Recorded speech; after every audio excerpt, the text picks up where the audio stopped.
Friends, तो आज हम करेंगे मैथमेटिकल इंडक्शन के कुछ क्वेश्चन सॉल्व जो एमसीक्यू में आ सकते हैं।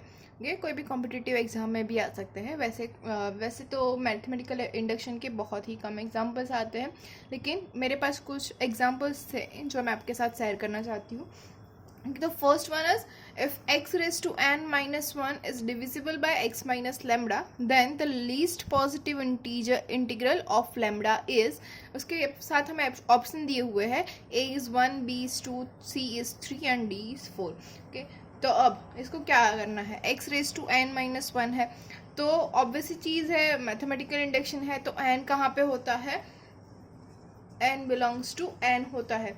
तो लीस्ट हम जब भी मैथमेटिकल इंडक्शन करते हैं तो हमारे पास क्या क्या होता है। फर्स्ट ऑफ ऑल हम करेंगे p ऑफ 1 इज ट्रू, ये प्रूव करते हैं। उसके बाद हम करते हैं p of k is true, इसको हम अज्यूम करते हैं, राइट। और इसके ऊपर से हम p of k plus 1 is true, ये प्रूव करते हैं। And hence we can write that p of n is true, statement true है, ये हम लिखते हैं। तो हमारे पास ये 3 स्टेप है, फर्स्ट, सेकेंड एंड थर्ड। तो अब यहाँ पे तो एमसीक्यू है, तो सारे स्टेप तो करने की ज़रूरत नहीं है, ये हमारी डिस्क्रिप्टिव नहीं है। अगर डिस्क्रिप्टिव नहीं है तो हमें क्या करना है, p ऑफ 1 चेक कर लेना है। हमेशा जो भी हमारे पास स्मॉलेस्ट है उसको चेक कर लेना है। और यहाँ पे भी क्या पूछा हुआ है, least positive integral. Least positive integral कौन सा होता है n के अंदर, 1, राइट। 1 जो है वो हमारा लीस्ट पॉजिटिव इंटीग्रल है, तो p ऑफ 1 ही हम चेक करेंगे, राइट। तो p ऑफ 1 क्या हो जाएगा, p ऑफ 1 हो जाएगा x minus 1, x raise to 1 minus 1। तो x माइनस 1 किससे डिविजिबल है, x माइनस लेमड़ा से।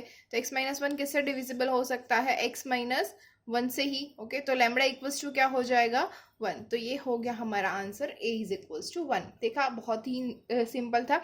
और इसको हमें लॉजिकल बेस से ही करना है। तो हम यहाँ पे बोल सकते हैं कि x माइनस 1 अगर x माइनस लेमड़ा से करना है उसको हमें डिविजिबल, तो x माइनस 0 से तो हो नहीं सकता, x माइनस माइनस 1 से नहीं हो सकता, x माइनस 2 से नहीं हो सकता, तो किससे हो सकता है, तो x माइनस 1 से डिविजिबल हो सकता है। We all know that. Okay, तो यहाँ पे लेमड़ा की वैल्यू क्या हो जाएगी, 1। तो हो गया हमारा आंसर a, राइट। अब सेकेंड क्वेश्चन है, for all n belongs to n, 3 into 5 raised to 2n plus 1 plus 2 raised to 3n plus 1 is divisible by, उसके साथ भी हमारे पास ऑप्शंस है, कौन कौन से है, a is 19, b is 17, c is 23 and d is 25। तो इसको हमें सॉल्व करना है। तो for all n belongs to n है, ओके, इज डिविजिबल बाय, किससे डिविजिबल होगा, तो फिर से हम वही करेंगे, p ऑफ 1 चेक करेंगे। तो फर्स्ट वन है p ऑफ 1, कि p ऑफ n दिया हुआ है, p ऑफ n क्या है हमारे पास, 3 into 5 raise to 2n plus 1 plus 2 raise to 3n plus 1, right.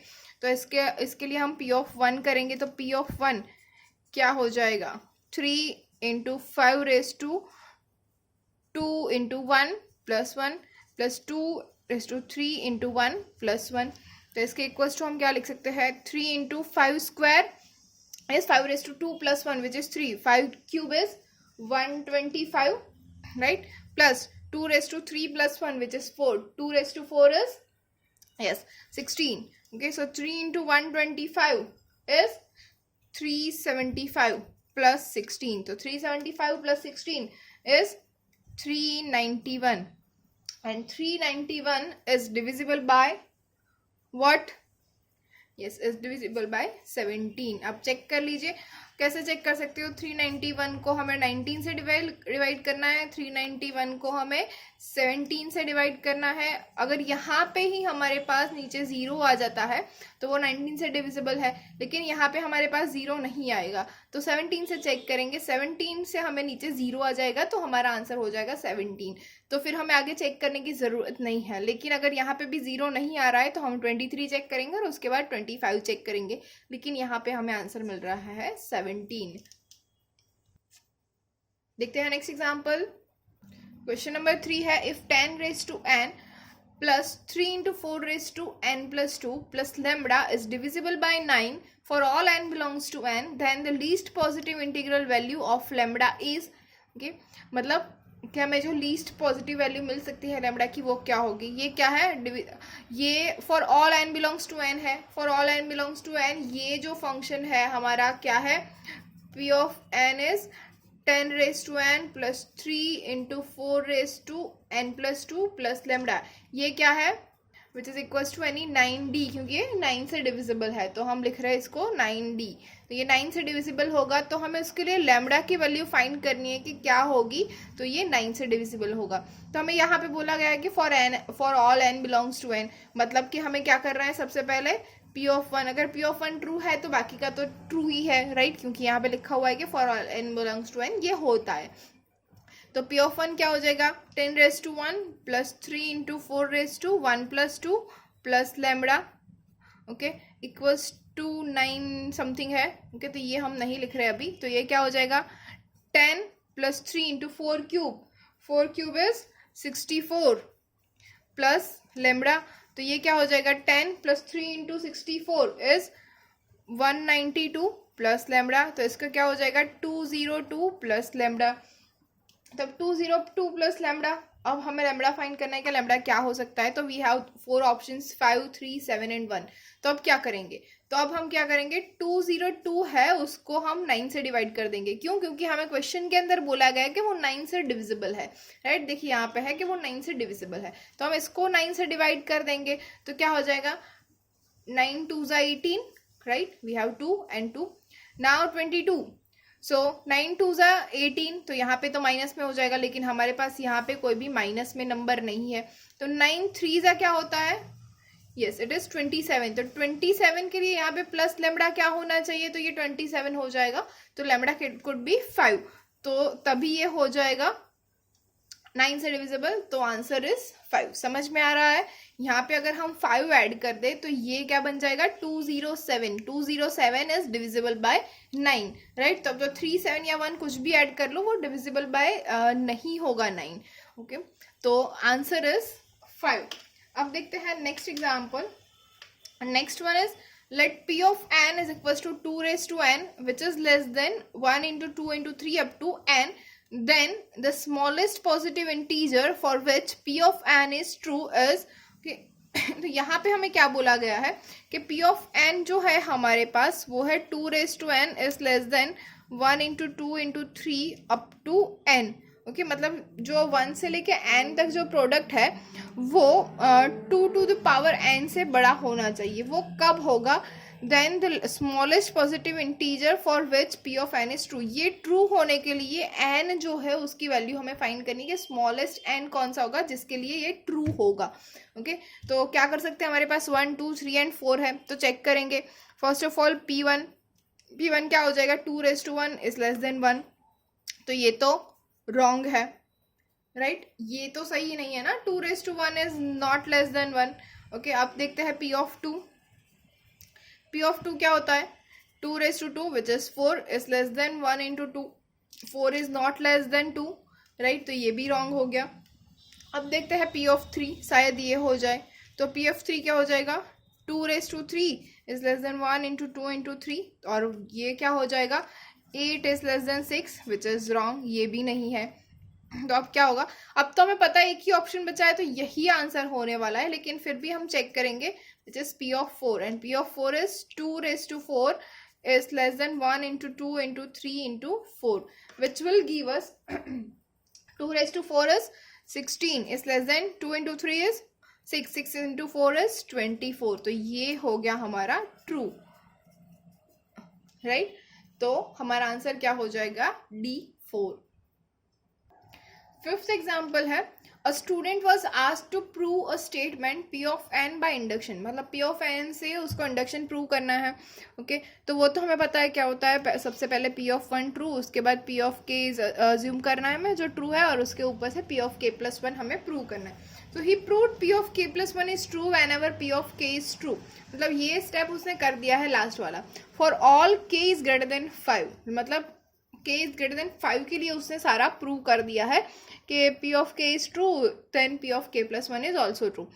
And also P of 5 is true. अब उसने पी ऑफ 1 की जगह पे पी ऑफ 5 भी चेक किया तो वो भी ट्रू है, मतलब 5 से नीचे किसी के लिए भी, मतलब 1 2 3 4 ये तो ट्रू नहीं होगा, तभी उसने 5 से चेक किया है, right. On the basis of this he could conclude that P of N is true. Okay, मतलब क्या हो जाएगा, 5 के लिए ट्रू है और ग्रेटर देन 5 के लिए भी ट्रू है, राइट। तो क्या हो जाएगा, for all N belongs to N होगा, जी नहीं। For all N greater than 5 होगा, यस ग्रेटर देन 5 के लिए तो ट्रू है, इसने यहाँ पे लिखा हुआ है। ओके, क्या कहाँ है, ट्रू फॉर ऑल के इज ग्रेटर देन 5। ओके, मतलब ग्रेटर देन के लिए तो है ट्रू, तो बी हो सकता है। अब आगे देखते हैं सी क्या है, for all N is greater than और इक्वल्स टू 5, तो इक्वल्स टू 5 के लिए भी ट्रू है, राइट। तो हमारा ऑप्शन हो जाएगा सी। डी क्या है, for all N less than 5, less than 5 के तो लिए है ही नहीं, यहाँ पे हमें कुछ बोला ही नहीं गया है, तो हमारा आंसर हो जाएगा C, for all N greater than और equals to 5। Next example is 6th one, which is if p of n is 49 raised to n plus 16 raised to n plus lambda is divisible by 64 for n belongs to n is true, then the least negative integral value of lambda is। यहाँ पे देखो, जैसे हमने अभी आगे किया था जो 9 से डिविजिबल था, ओके, यहाँ पे किससे डिविजिबल है, 64 से, लेकिन है हमें यहाँ पे बोला गया है कि जो इंटीजर है वो नेगेटिव है। जैसे कि मैंने पहले बोला था वहाँ पे 5 आ रहा था, क्यों, क्योंकि नेगेटिव हमारे पास था नहीं, अब हमारे पास नेगेटिव है, तो हमें नेगेटिव आंसर लाना है। तो same thing P of 1 check करते हैं, पी ऑफ 1 क्या हो जाएगा, 49 raise to 1 is 49 plus 16 raise to 1 is 16 plus lambda, तो ये क्या हो जाएगा, 49 प्लस 16 इज 65 प्लस लेमडा, तो किससे डिविजिबल है, 64 से, तो 64 ही आंसर आना चाहिए। तो 65 में कितने नेगेटिव करते हैं तो हमें मिल जाएगा 64, तो -1, यहाँ से सीधा ही आंसर मिल रहा है, C is equal to -1। 7th है, for all n belongs to n minus 1 7 raised to 2n minus 48n minus 1 is divisible by dash. Okay, ये किससे डिविजिबल होगा वो हमें चेक करना है। अब यहाँ पे दिया गया है कि n belongs to n minus 1 है, मतलब ऑल नेचुरल नंबर सही है, नेचुरल नंबर -1 है, तो हमारा फर्स्ट टर्म जो हम p ऑफ 1 चेक करते थे तो p ऑफ 1 तो होगा नहीं, तो अब क्या होगा, हमें चेक करना है p ऑफ 2, तो 1 के बाद तो होगा p ऑफ 1 के बाद तो होगा 2, तो हम चेक करेंगे p ऑफ 2।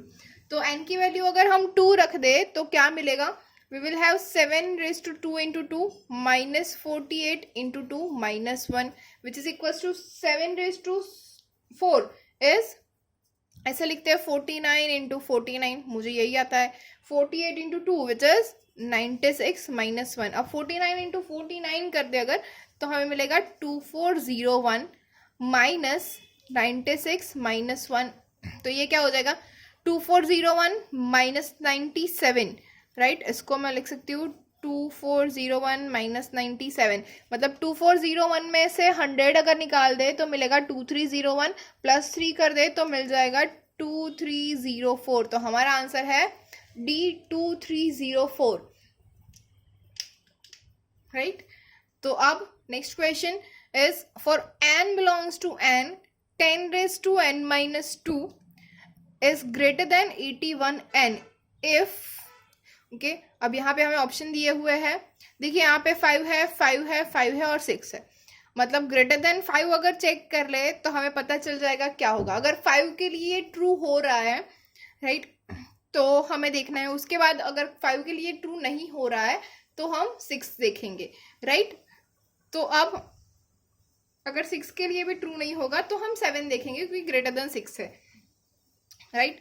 तो अब देखते हैं सबसे पहले कौन सा, P of 5 is 10 raised to 5 minus 2 is greater than 81 into 5, which means, so 10 raised to 5 minus 2 is 10 cube is greater than 81 into 5, 81 into 5 क्या हो जाएगा, yes 1 into 5 is 5 and yes it is 405, okay।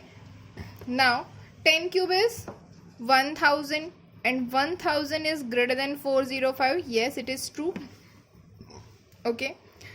तो check कर लेते हैं, देखिए n is equals to 5 के लिए ये सही है, राइट। इक्वल्स टू 5 कहीं पे दिख रहा है, इक्वल्स टू पोर्शन यहीं पे है, which is n is greater than और इक्वल्स टू 5। लेस देन 5 भी हमारे पास है, लेकिन वो चेक करने का कोई मतलब नहीं है क्योंकि इक्वल्स टू के लिए ट्रू है। तो answer is B, which is n is greater than और equals to 5। Question number 9 is, if an is equals to 2 raised to 2 raised to n plus 1, then for n greater than 1, ये greater than है, n greater than 1, n belongs to n, last digit of an is, हमें last digit check करना है, right? तो n greater than 1 है, मतलब equals to 1 नहीं होगा, तो हमें n equals to 2 के लिए check करना है, क्या हो जाएगा, a2 is 2 raised to 2 raised to 2 plus 1, तो 2 raised to 2 which is equals to 2 raised to 2 square is 4 plus 1 and 2 raised to 4 is 16 plus 1 which is 17 और इसका लास्ट डिजिट क्या है 7। तो हमारा आंसर इज डी 7।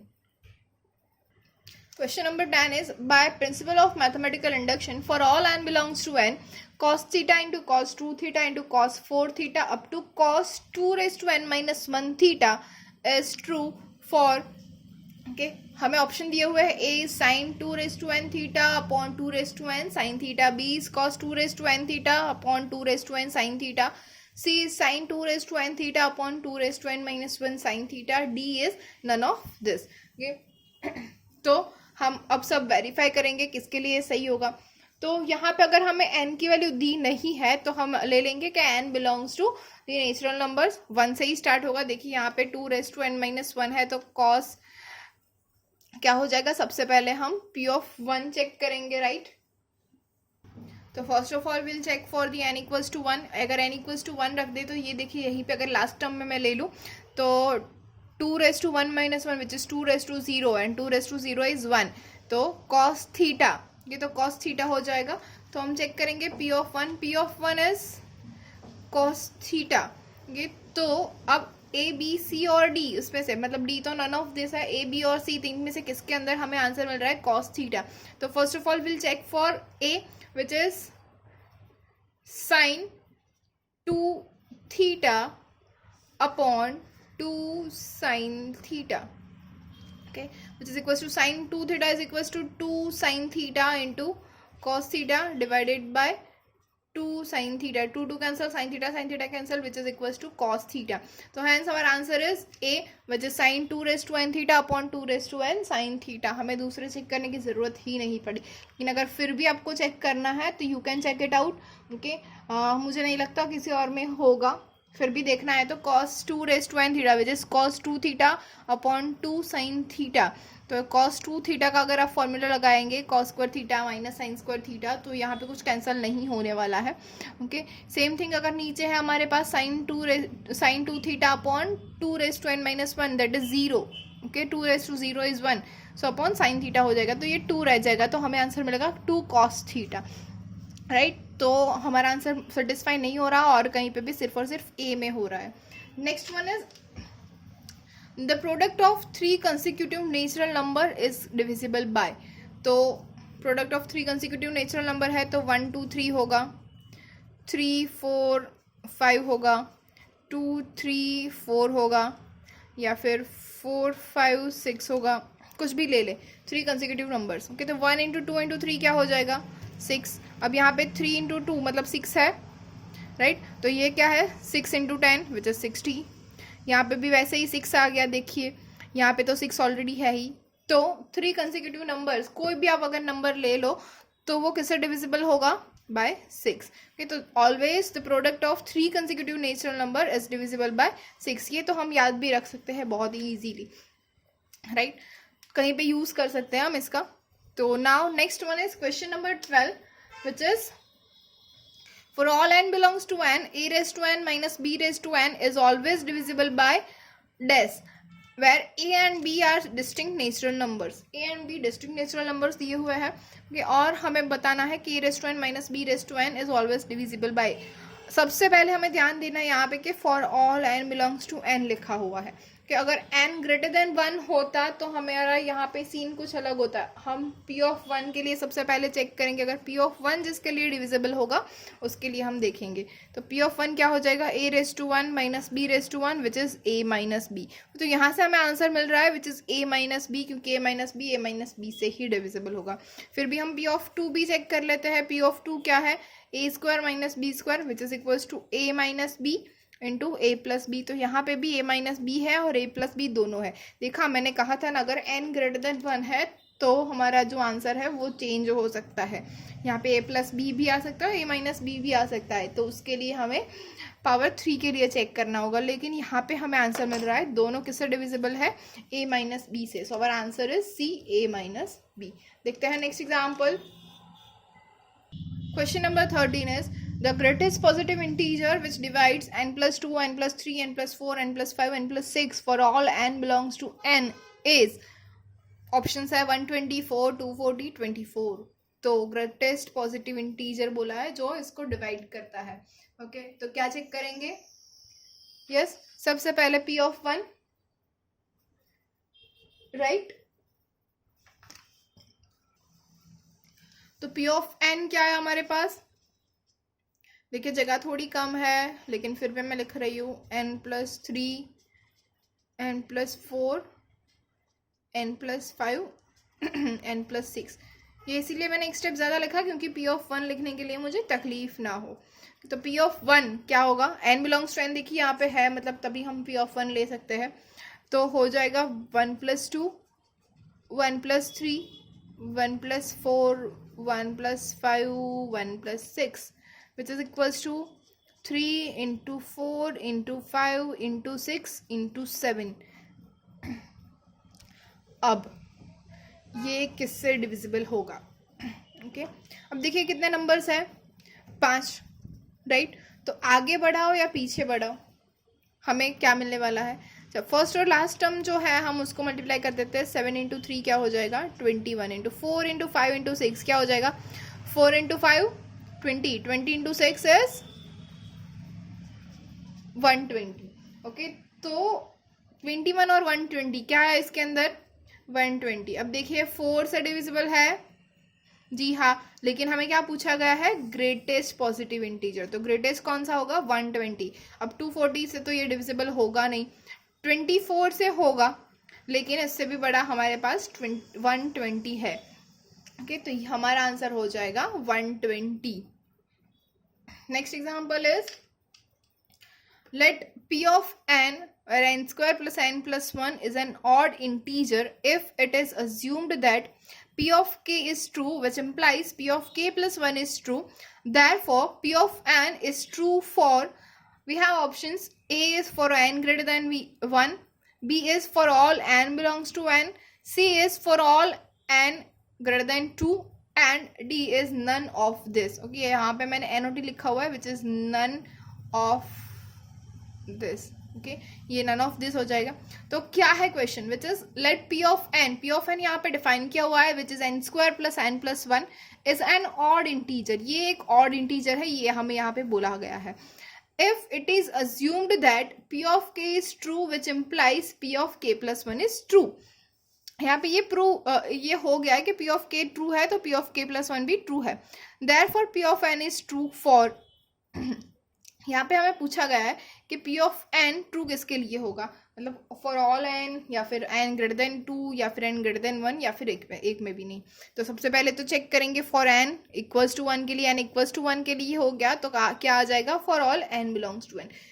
फिर n अगर वो नहीं हो रहा है तो n 2 चेक करेंगे, अगर n इक्वल्स टू 2 के लिए आ गया तो n ग्रेटर देन 1 के लिए होगा।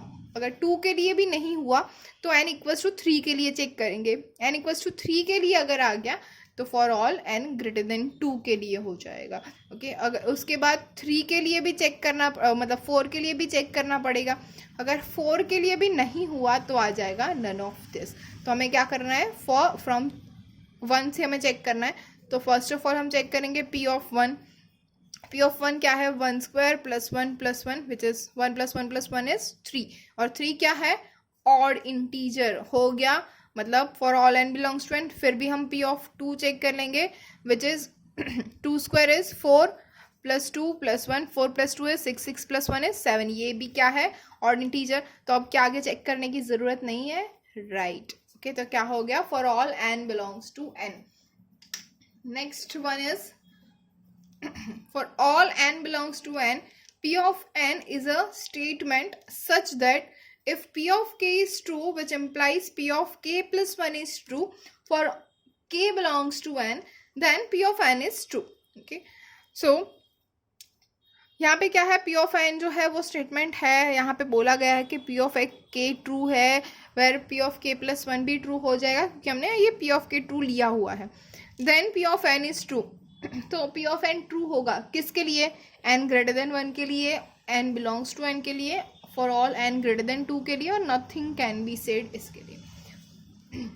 Okay, so first of all हमने इतने एग्जाम्पल्स देख लिए हैं, इतना पूरा चैप्टर हो गया है हमारा, तो हमें ये तो पता ही होना चाहिए कि हमारे पास 3 पॉइंट्स है। फर्स्ट क्या है, जो भी हमारा n है, अगर n बिलोंग्स टू n है तो p ऑफ 1 से ही ये ट्रू होना चाहिए, अगर n ग्रेटर देन 1 है तो p ऑफ 2 से होना चाहिए, कुछ भी है वैसे ही हमारा फर्स्ट स्टेप होगा जो ट्रू होगा। उसके बाद हम p ऑफ k अज्यूम करेंगे कि ये ट्रू है, और उसके बाद हम प्रूव करेंगे p of k plus 1 is true. तो ये दोनों हमें बताया गया है कि ये दोनों है, लेकिन फर्स्ट स्टेप जो हमारा है वो यहाँ पे कुछ भी कहा नहीं है कि ये होगा, तो क्या आंसर आ जाएगा, nothing can be said, we can not say anything कि ये p ऑफ n किसके लिए ट्रू होगा। हम n की वैल्यू कैसे बता सकते हैं, from the k and k plus 1, right. तो ये है हमारे questions. Okay, now if you have any query in the whole chapter, you can ask me whenever you want। okay, so I will answer you surely। still if you have any doubt you can comment below। thank you।